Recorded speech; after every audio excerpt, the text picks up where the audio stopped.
Welcome to the Big Bets on Campus podcast. I am your host, Jim Root, joined as we usually are on our Monday episode here by the rest of the three-man weave crew, Kai McKeon and Matt Cox, ready to take you through the Monday and Tuesday slates of college hoops this week.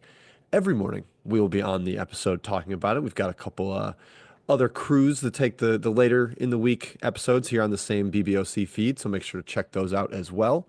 But on today's episode, we're going to go through some key games of the week, both power and mid-major level, coming up on Monday and Tuesday.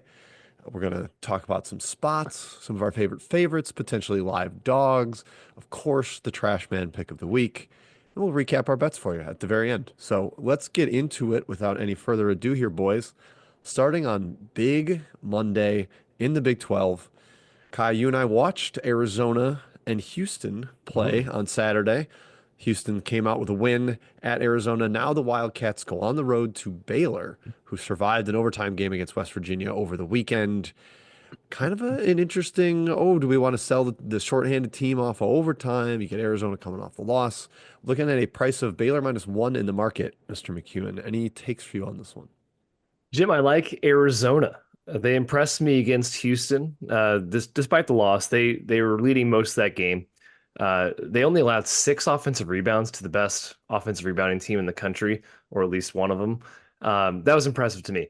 And Baylor, I think, without big Josh O in the middle, it's a problem. You saw the warts against West Virginia already after one game.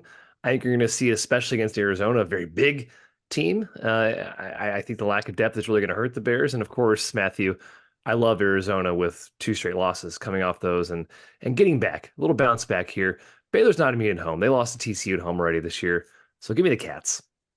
Yeah, I think we've had a good beat on the Cats, right? Like played a bunch of good games in a row. I think we thought they were due for I don't know, a letdown, but just a loss, frankly. And losing at K-State is nothing to, that team's been playing like a top 10 team. I know they got smacked by BYU, but before that, not a ton they had done wrong. And then Houston, like to be up in that game most of the way, I think it's a great spot to back a team off 2 losses that play well in those 2 losses, plain and simple. So, and yeah, I think the Josh O stuff's going to really start to take its toll slowly and surely as the year goes on with Baylor. Yeah, I'm gonna go ahead and lock in Arizona with you guys. As these teams are currently constructed, I would have Arizona favored in this game. Just the lack of a John Winna, the total lack of post depth, interior depth for Baylor. I mean, if Omier gets in any sort of foul trouble, they've got no second answer. They actually got a pretty good Langston Love game, Matthew, against Yeah. West Virginia. Shocking to see him healthy and out there playing 42 minutes. Happy for the young man, but That guy, yeah, it's a lot Arizona's for just him. kind of Arizona's a different beast than West Virginia. They're heavily reliant on one player. Arizona much more balanced. You'd expect this one to open up a little bit more in terms of pace. Houston really turned that into a slog against Arizona. Baylor's not an up and down team, but I do think Arizona can play a little bit more in transition, and that will help them even with the short turnaround. Yeah.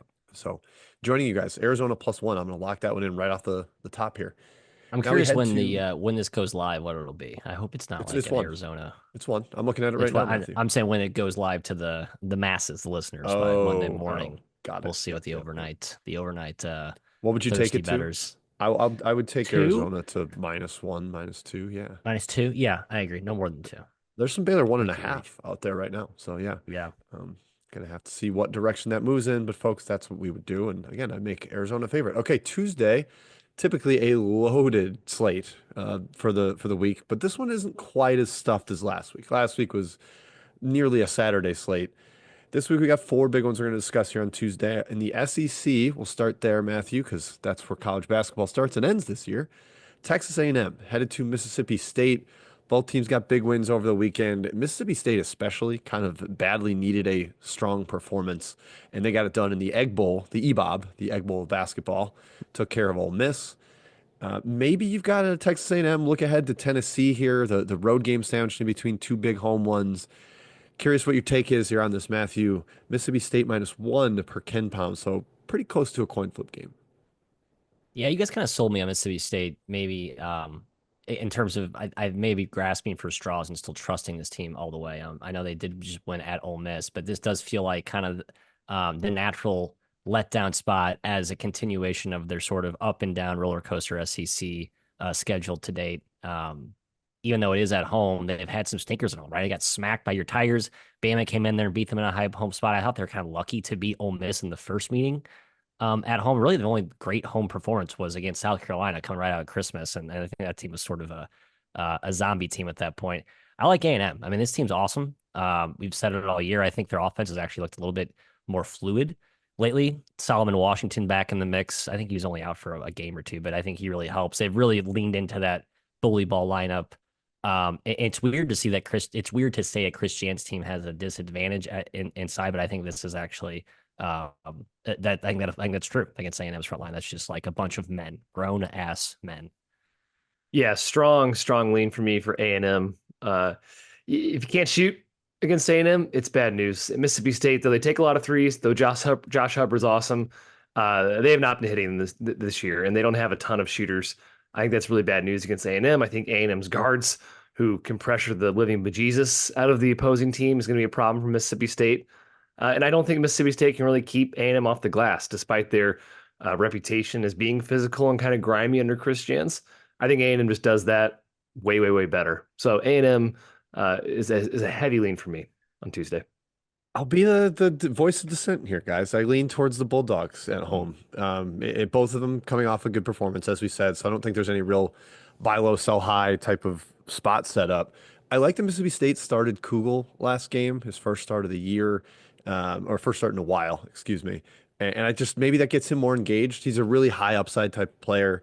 Getting him a little bit more focused, I could see being an advantage. I do worry that Texas A&M is like maybe the most translatable style from home to road, like just trying to win the extras, win hustle, physicality type plays. I think that helps them, the shot volume type stuff. But I still lean towards Mississippi State there. Despite Matt, you mentioned it, they've had some stinkers in big home spots. They get Florida coming to town off beating Auburn, and they just get pulverized by shorthanded Florida, who loses a second starter early in that game. So it's tough to trust the Bulldogs. So I'm not going to bet it or officially endorse it, but that would be where I'd lean in that game. Okay, to the Big 12. Kansas. Oh boy. Did not look good at Utah on Saturday night. Kind of got Utah basically controlled that game despite Kansas run late to get it close. Now they're -1 per KenPom at BYU Kai. The Cougars are starting to play better, looking really like an NCAA tournament team. Back-to-back good wins over K-State, at West Virginia last weekend. What are you looking at here with the Jayhawks? Do they bounce back? Or are they going to get swept at altitude? Man, I have a hard time seeing KU get swept. They have lost back-to-back games this year already. They did lose in the non-con, Creighton, Mizzou, but you don't see that happen very often under Bill Self.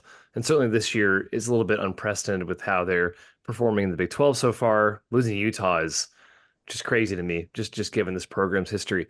I lean towards them bouncing back though, winning against BYU. BYU's defense not great in conference play. I think Kansas can really take advantage of them, especially in the interior. And I do like how Kansas really takes away the three, kind of negates what BYU wants to do offensively. Really good shooting team, but I think Kansas can kind of bottle them up. So I lean towards Kansas here. I think I do as well. Man, Kansas road performance this year have not been great. I was just looking at those, Matt. Yeah. It's a team that's like, it profiles as like an older team that you think would be sort of bulletproof, I guess, on the road.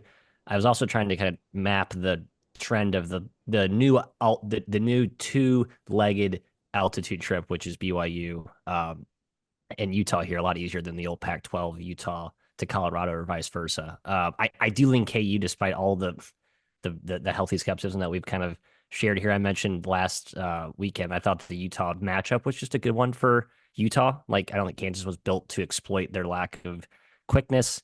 And so maybe here in this sort of second bounce back spot, Kansas has a slightly better matchup advantage against BYU. I don't know if I fully buy into that, but I just feel like this is a good spot for them. More of a trusting my plumes here, Jim, than anything. Trust them. I guess. Always trust them, Matthew.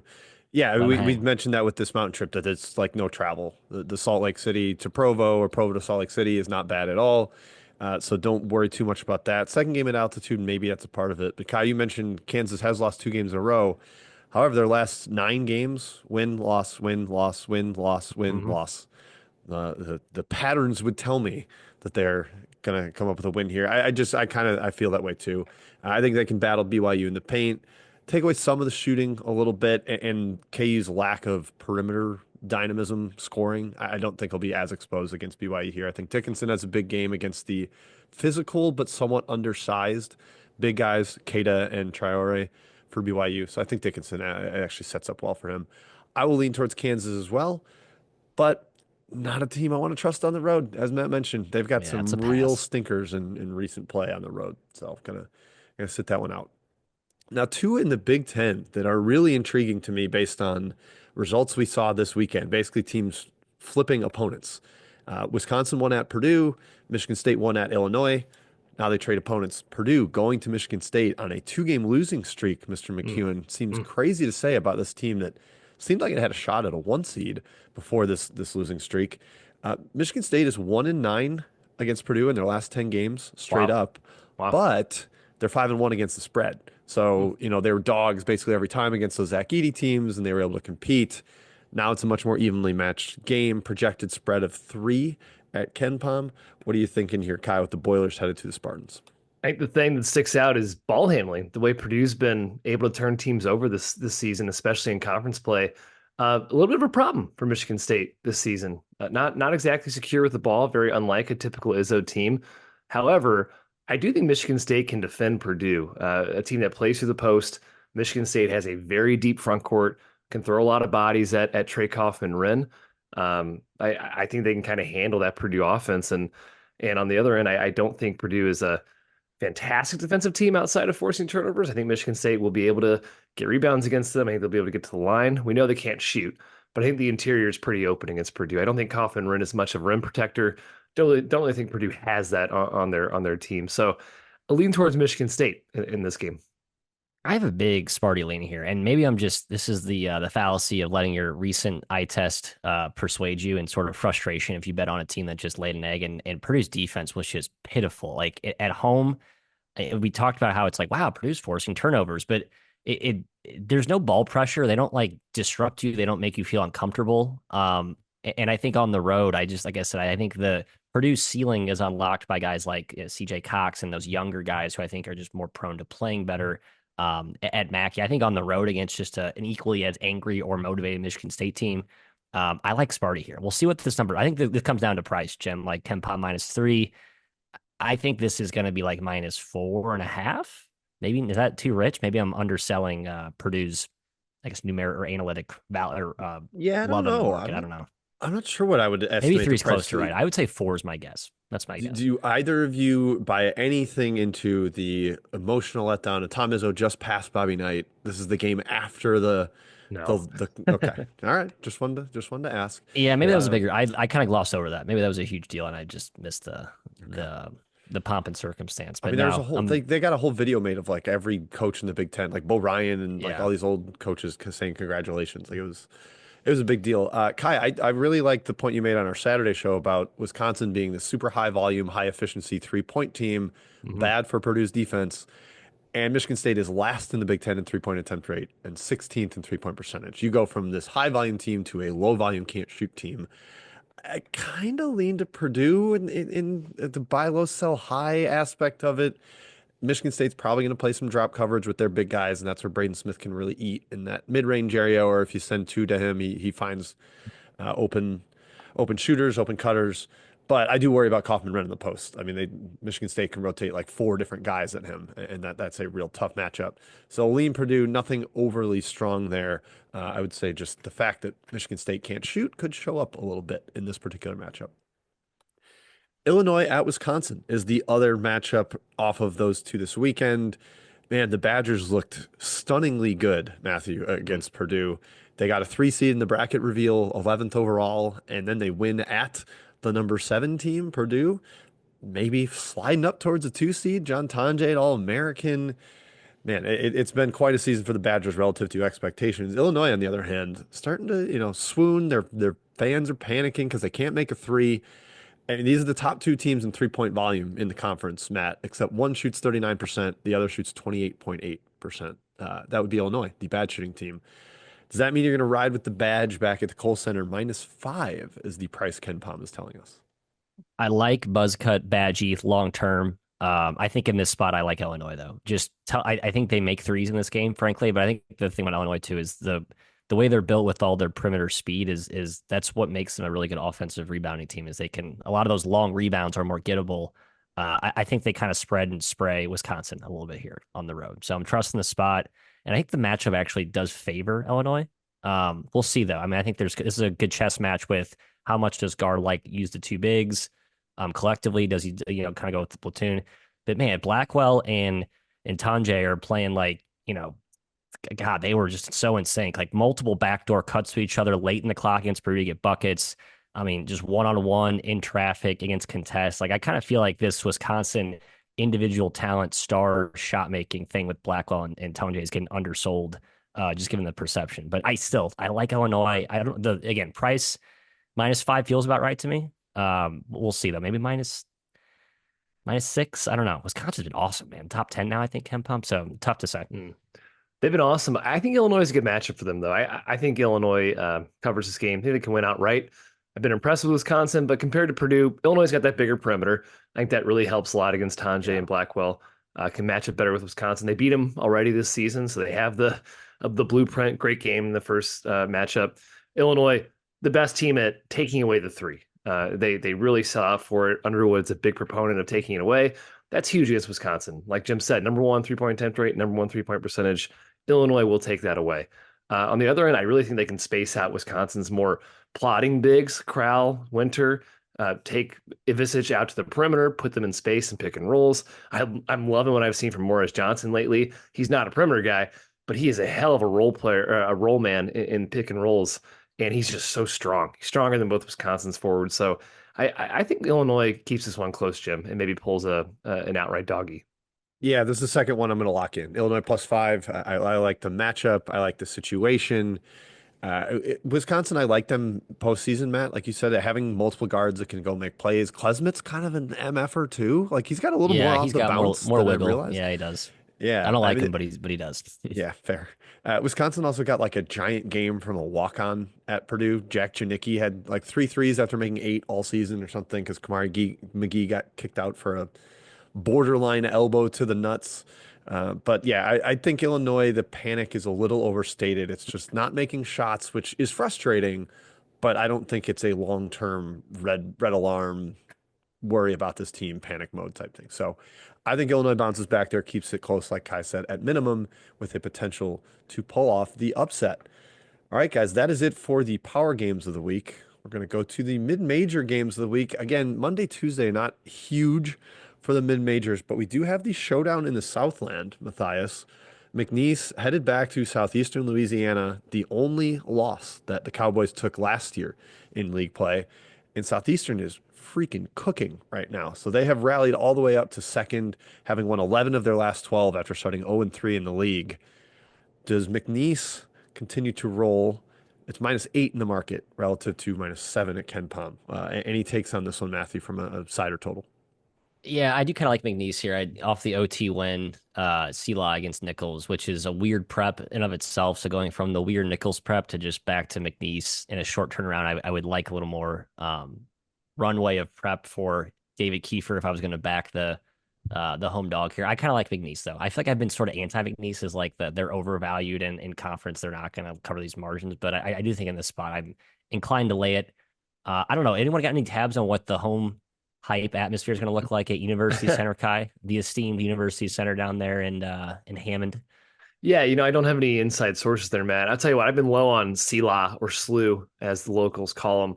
Kiefer's pretty good. All season. Like SLU, I think they say, not Slew. That's more of a St. Louis Southeastern, thing. I think is what the local, yeah. They call Southeastern SLU. Okay. Yeah. I've been low on them all year. I don't want to fade McNeese at all in Southland play. It's not what I want to do. But if you're going to, hey, hype home spot here. McNeese is going to get every single Southland opponent's best game every single night because everyone knows how good this team is. Selah, one of the very few teams that can match up on the boards with them. They're the best defensive rebounding team in the conference. They got Big Brody Robury. How are you going to stop Big Brody Robury? That guy's huge. You ever seen him? He's like 6'11", 300, deft touch around the rim. Yeah, if one team besides Nichols, I guess, who beat McNeese is going to hang with McNeese, it'll be Selah at home. But again, Jim, I'm not in the business of fading the Cowboys. Rollberry's a bit of a dancing bear, Kai. He's a Got some dancing nice bear. little Oh yeah. footwork around the bucket. Kai, you should be fading McNeese because they are 0-6 against the spread in their last 6 games. Are they The really? spreads have gotten About a that. little inflated. They're Hmm. minus 19, they win by 16, minus 15, and they win by 12. So that's been a little frustrating. I'm looking at this, seeing 8 higher than the market or analytical projections of 7. I do lean towards the home dog there. Not excited about it. Not one I'm going to lock in, but forced to bet that game. It would be on Sela at home. Maybe they get hyped just like they did last year, potentially fight for an outright win. On Tuesday night, the top of the A-Sun. I don't think we've talked much A-Sun on this pod so Hmm. far this season. We've got Lipscomb, who is 11-3, tied for first, the preseason favorite, expected to be the best team. Analytically, they have been the best team so far this year. They're on the road at Eastern Kentucky. A.W. Hamilton's kind of got that program every year. It's just a reload type of thing. They have been very consistent under his watch. They're 10-4 in the conference. Kyle, go to you first here in the A-Sun as a big A-Sun guy. Yeah, love it. Well, oh, sorry, good. No, Go ahead. I was gonna do one more thing of setup and it was dumb, so go for it. Well, Lipscomb is by far the best team in this league, and yet they're still in the race of not winning the conference because EKU has been on fire lately. Northern Alabama is incredible at the top of the league. It's a very tough league to bet. I've said that many, many, many times. EKU, they beat Lipscomb in the first matchup. They have arguably, I would say, Ognacevic is the best player for Lipscomb in the conference, but Devontae Blanton is right there. He's been incredible this season, per usual. George Kimball, that's a key for EKU. He's missed the last couple games. If he's out again in this game, he's incredibly important. A point guard transfer for them. Would have to lean towards Lipscomb pretty hard. I know EKU is 2-0 without him, but against Lipscomb, the best team in the league, that really, really worries me. Otherwise, Jim, if he's in the game, I think EKU can hang around once again with Lipscomb. We've done it before. A.W. Hamilton, good coach. I think Lipscomb continues to play to that Ognacevic advantage up front. And again, I think kind of the road flip flop revenge. I think they get this one back on the road. So I like the Bison singular, Jimbo. Not a profound takes this one, but just a slight lean for me here. Yeah, you swiped the spot angle for me. That road revenge, I think, does matter. If Kimball's out, I expect, it's -4 at Ken Palm. I could see this being like -6 on the road, which would spook me a little bit. 5 or less without Kimball, I would back. Again, I don't think it will be there. This is on Tuesday, recording this on Sunday. We don't know what the line will be. That's just what I would speculate and what I would want to see to bet it. Otherwise, I will end up leaving it alone. But really good game, fun league, one of the most efficient conferences in the entire country. Scoring, scoring, scoring. The tournament, the ASUN tournament last year was one of the It's the best to best. watch. Yes. So keep a close eye on that one as we approach March here, folks. All right, now we journey on to the live dog section of the week. Again, not been our cup of tea so far this year, but the patron saint of the pod, San Jose State, Matthew, they did at least cover. Looked like they were going to beat San Diego State outright again, and the Aztecs climbed all the way back and got a Another like narrow 30 victory. to 2 run in 20 seconds. It's just like I think Dutcher just like ran or like played a video of the same halftime speech he gave in the first meeting and just all right, everyone sit down and we'll just kind of do this movie over again. And sure enough, it was like tied after 2 seconds. So I feel bad for Yeah. Timmy Miles. Shorthanded Yeah. too. Yeah. Happy to get the cover there with San Jose State, but not the outright win. Okay, so we look at Monday, Matthias, and your Duke Blue Devils are headed to John Paul Jones Arena, UVA, your guy, Ron Sanchez, the interim coach at Virginia. Is this one where you're looking to take the home dog in 15 against the Blue Devils, Matthias? I don't know. I do think this feels like a weird, I don't like just a dead stupid spot for Duke here. Part of me thinks Duke wins by 30, but just something about JPJ with again these sort of I call it the fake momentum that Ron Sanchez has built. Like they've won 3 of 3 in a row, 4 or 5, I think 6 of 8. And while those wins have been against your Virginia Techs and Georgia Techs and Boston Colleges and Miami's of the world, they did win at Pitt. And I do think that confidence, whether it's justified, is somewhat real and makes me feel like this Virginia team is not like a zombie team, like some of these power conference teams just kind of flatlining down the stretch. I do kind of lean Virginia, Kai. As stupid as that sounds, certainly no official play for me. I don't know how you can have a confident play in this game, just given the large road favorite number. If it does hover around that late, there's going to be some weird garbage stuff that just doesn't matter. It's just going to be noisy. So I stay away, but I have a slight fear this is like a Clemson deja vu thing. Obviously not as good as Clemson, Yeah. Virginia, but still. No, I think Duke smashed them. Now the possession count's gonna be really low. It's gonna be like 60 possessions. I think Projected KenPom 60 projects for this. KenPom, yeah. I think that's gonna be what it is. I know Duke has been running more lately, but they're not going to force short possessions. Virginia's going to milk the clock per usual. UVA is going to get back in transition. I just don't see how Virginia is going to score like at all. You're going to get lucky shooting. That's basically it. You're not going to score inside against Duke. Virginia can't score inside anyways, and you're not going to get second chances on the glass. It's not what Virginia does. Number one, and two, number two, Duke doesn't allow it. On the other end, how on earth is Virginia going to stop Cooper Flag and everything else that Duke has? I am not fading Duke in this matchup. 15 is insane for a road team in conference play, especially in the power leagues. But no, thank you. Not going to fade Duke with Virginia. Yeah, How about I just Andrew wanted Rohde, to. Jimbo? Oh, your boy. He Uh, was Wisconsin native. 27 assists and 2 turnovers last 3 games. This is Playing a lot finally the better. moment where he's blossoming Balling. into There we that. go. Yeah. Yeah, Butter how's that squad. competition in the last 3 games, Matthew? He's Yeah, playing not mid-major great. teams. That Yeah, helps. that ball hawking Virginia Tech defense and that dynamite freshman 6.5 man rotation at Georgia Tech. So yeah, not exactly the murderer's row there. Yeah, I to be very clear to the listener, I do not think Virginia is a live dog. I brought this up mostly to poke at my guy Matt, talk about Duke. What Kai started to almost talk into is I like a Virginia team total under angle here. I do not think it's going to be over 60 possessions, and I don't know how they score other than slopping in some threes over the top of that Duke defense. So that would be something I'm looking at. It's 58 in the projection at KenPom. I don't know what the number will be. Something around that neighborhood would intrigue me for a team total under. All right, 3 other ones I'm going to pitch you guys on potentially being live dogs to look at.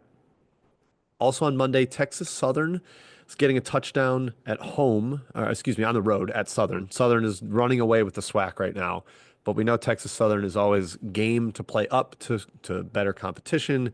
Johnny Jones, kind of what he's known for there, so I'm intrigued by potentially going with the Tigers. Syracuse on Tuesday.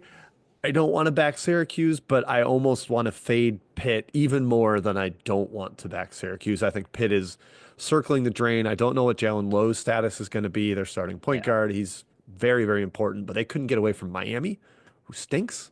I know Syracuse stinks, but I kind of think they stink less than Miami. So looking at potentially something there with Syracuse to really flush Pitt's season down the toilet. And then Matt, Eastern Michigan on Tuesday hosting Miami of Ohio, a team that we like the talent of, but we're still a little skeptical of the coaching. And Eastern Michigan's look better since they started getting investigated for point shaving. Suddenly they are competent. So any of those three jump out to you, Mr. Matthias? I like obviously I went right to the MAC and just focused my attention on that arena for Matty this. This Mac. is my second favorite of the option, Jim. I still think my favorite selection here is Bowling Green in the MAC arena. Again, 3 of their last 4 wins against basically 3 of the worst 10 teams in college basketball: Northern Illinois, Coastal Carolina, and Buffalo. On the road though, Kai, at Buffalo. So they come back home and they play a Kent State team, and they're finally healthy-ish. Like, I look at their rotation, they got Dejan Humphrey back, who was a key piece last year. And this has been kind of then the hindrance to this team all season. I think Simon really was excited about the depth he had. He's been down 2 of his key bigs. So I think this is actually a good buy low because no one's taking their recent improvement seriously because they haven't beat anybody. I think this is kind of they sneak up on Kent State here, who has been much better, by the way, and they pop them. Kent State's good, but they are inconsistent. I think sometimes too jump shot reliant, as crazy as that sounds, but Solinger, and against that weird, funky Bowling Green zone. So all that is to say, Bowling Green, money line, big, high variance game, weird.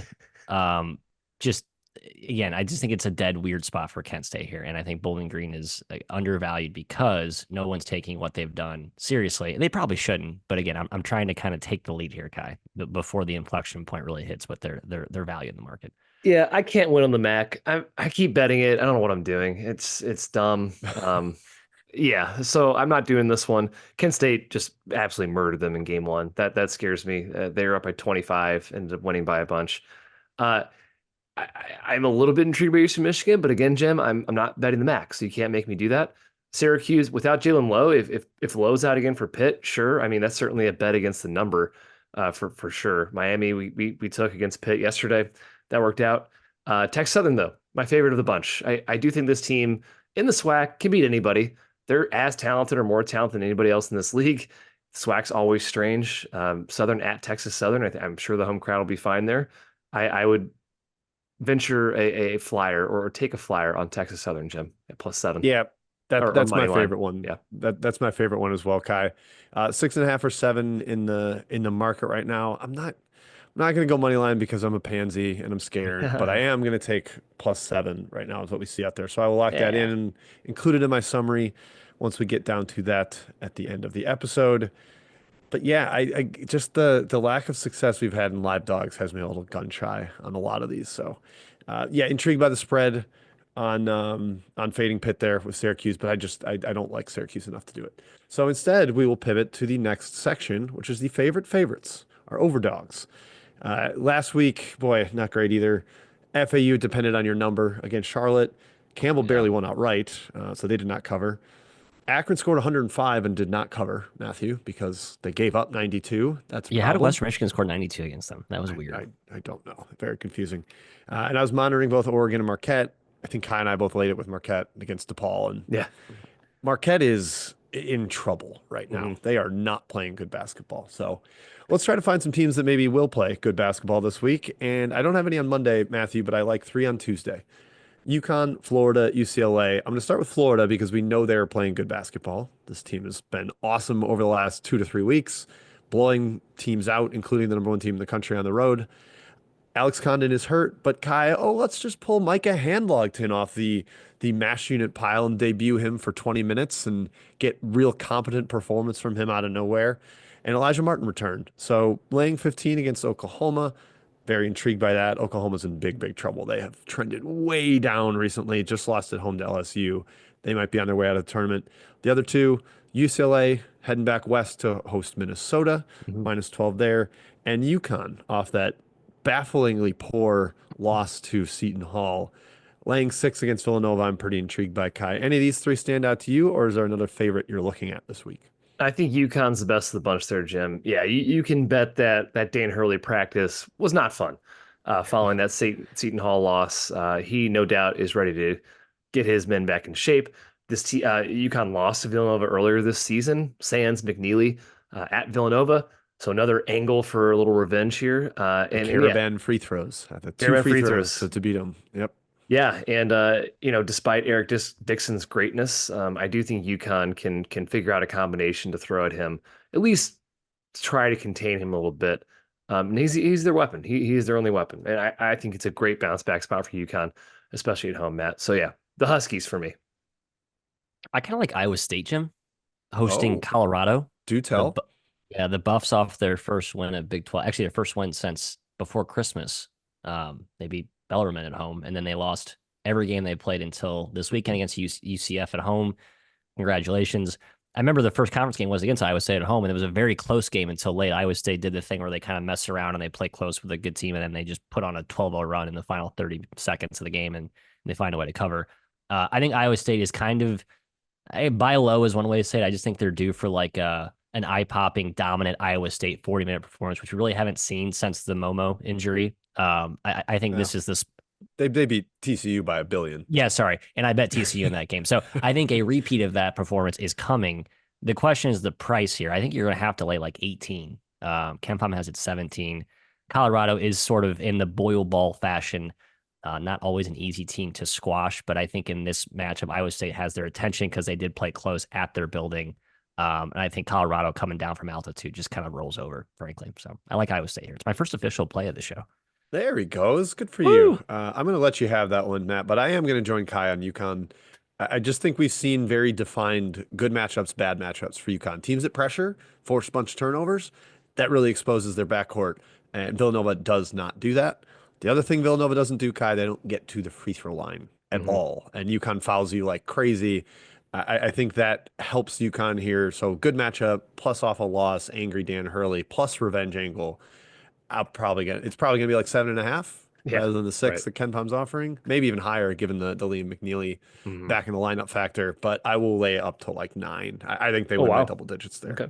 Yeah, Kai, I'm ballsy here Oof.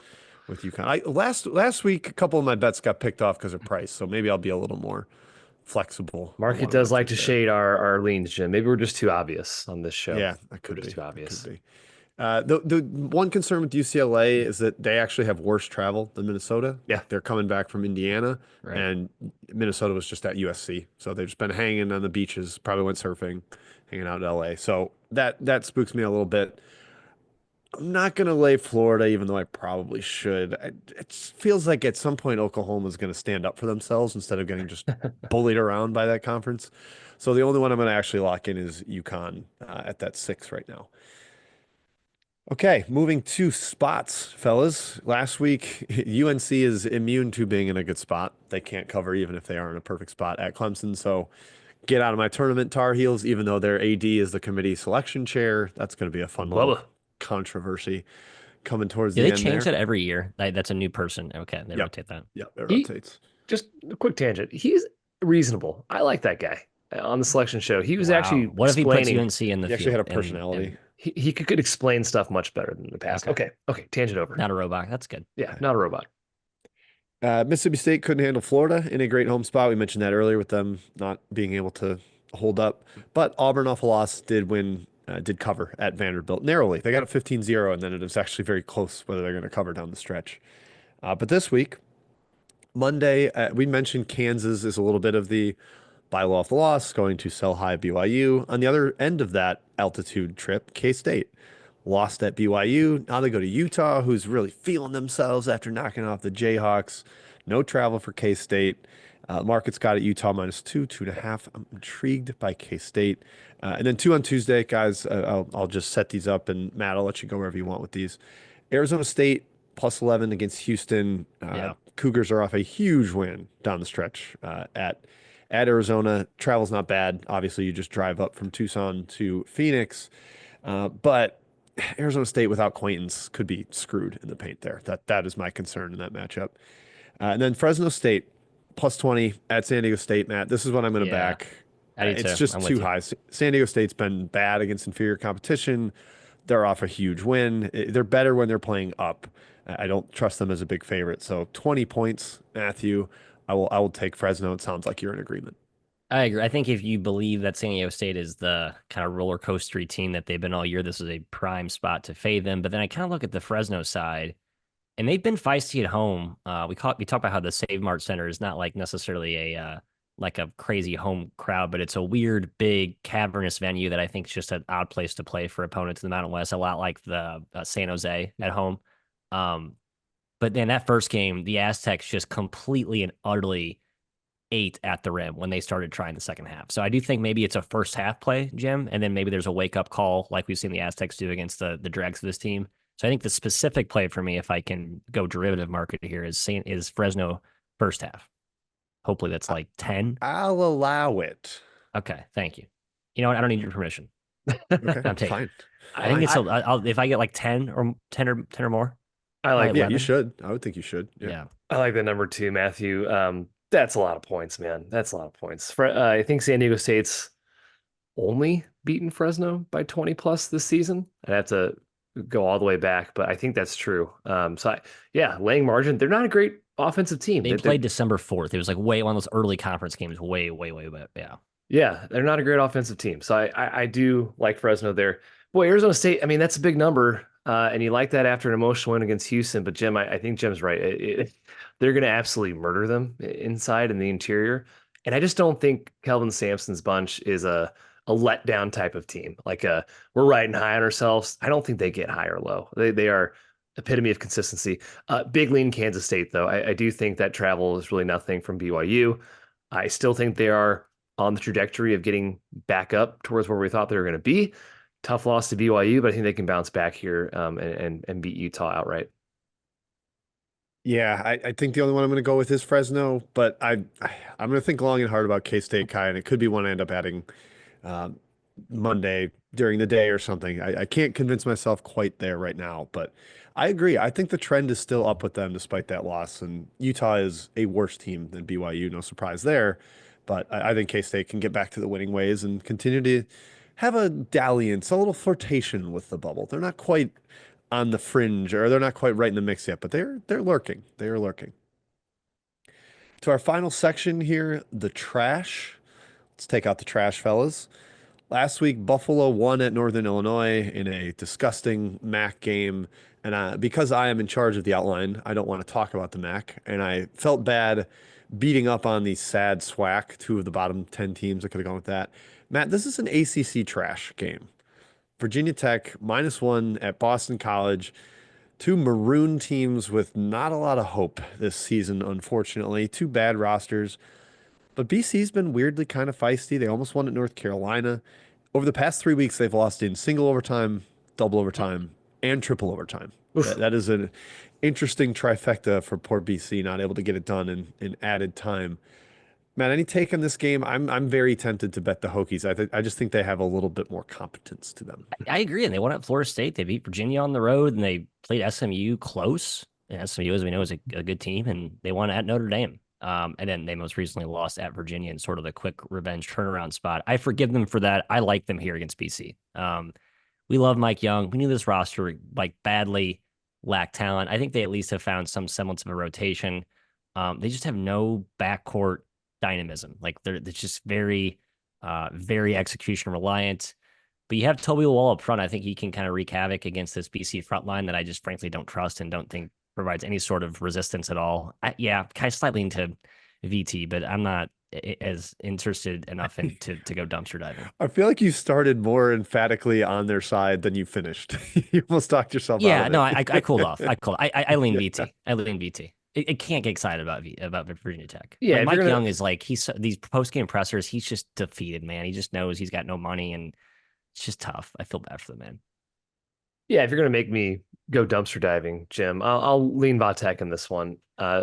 They can actually score. Their offense is actually competent. BC's is just brutal. So I'll take the team that can actually score and the team that's actually proven it can win close games over the past couple weeks. So Vatek is a lean there, not an official play. Okay, I'm gonna make an official play. Let's go, Hokies. Let's raise up Mike Young. Let's pop like Oval Redenbacher, to quote Mr. Rothstein. I just think they're a little bit more competent, more talented, and slightly better coached. In a game they just have to win, I will take Virginia Tech. I think they're winning those games when they have the opportunity to do so.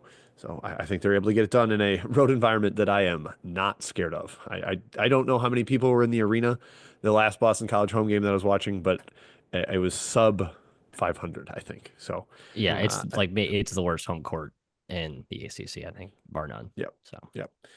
That wraps it up, fellas. No spotlight section this week. I think we hit a lot of games through all our different sections there. Sorry if we did not hit a game you were listening for, specific listener, but remember to check out the rest of the episodes this week on BBOC. You'll have more analysis of Wednesday, Thursday, and then into the weekend.